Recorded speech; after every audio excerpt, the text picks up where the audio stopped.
J'ai lu une étude menée dans un hôpital américain. Ils ont mis en place 36 indicateurs de performance rien que pour le service des urgences. 36. Ah ouais, je vois le genre. Le personnel passe plus de temps à remplir les tableaux de bord qu'à soigner. Les KPI sont partout, pour évaluer nos résultats, nos équipes, nos organisations et parfois même nous-mêmes.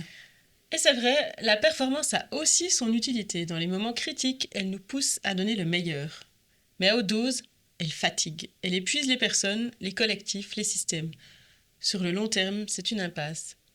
Alors, comment on fait pour ne pas tous finir en burn-out collectif ? Une vraie piste, c'est la robustesse. Pour la définir, je me réfère aux travaux du biologiste français Olivier Hamon.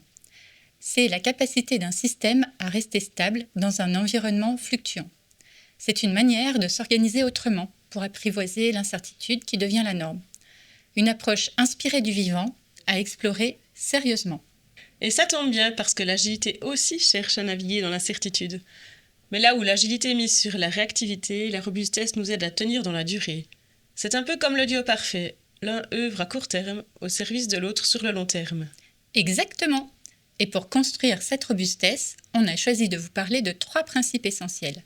Ralentir et garder des marges de manœuvre, la richesse des interactions, le principe d'inversion.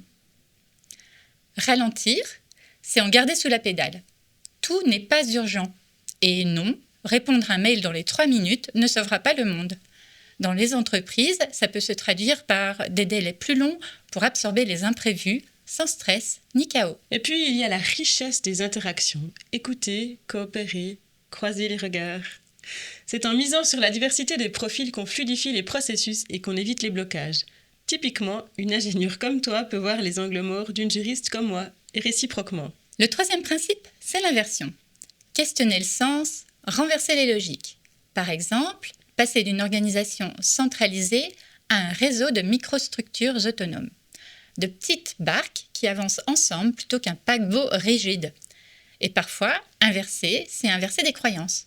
Chez Pocheco, le PDG est moins bien payé que certains collaborateurs. Tu imagines ça dans une boîte ? Pas vraiment, non, effectivement, ça ferait des vagues. Mais justement, parlons de Pocheco. C'est une entreprise dans le nord de la France qui fabrique des enveloppes. Mais surtout, Pocheco réinvente ses pratiques. Elle ralentit en s'appuyant sur les ressources locales. Cycle de l'eau, dépollution par les plantes, isolation végétale. Elle valorise les interactions. Mobilité interne, apprentissage continu, coopération. Elle inverse les logiques. Priorité à l'écologie, à l'humain, à la sobriété. Résultat, 10 millions d'euros investis, mais 15 millions économisés. Et une entreprise qui tient la route, même quand ça secoue. Comme quoi, la robustesse, ce n'est pas juste un concept sympa pour les conférences.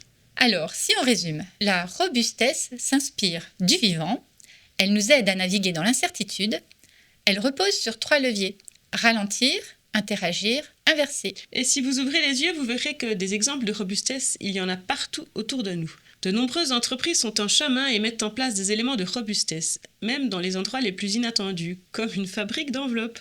Alors, on vous laisse explorer tout ça et découvrir d'autres principes de la robustesse, par exemple dans les podcasts d'Olivier Hamon. Et surtout, respirer. Ralentir, c'est déjà commencé.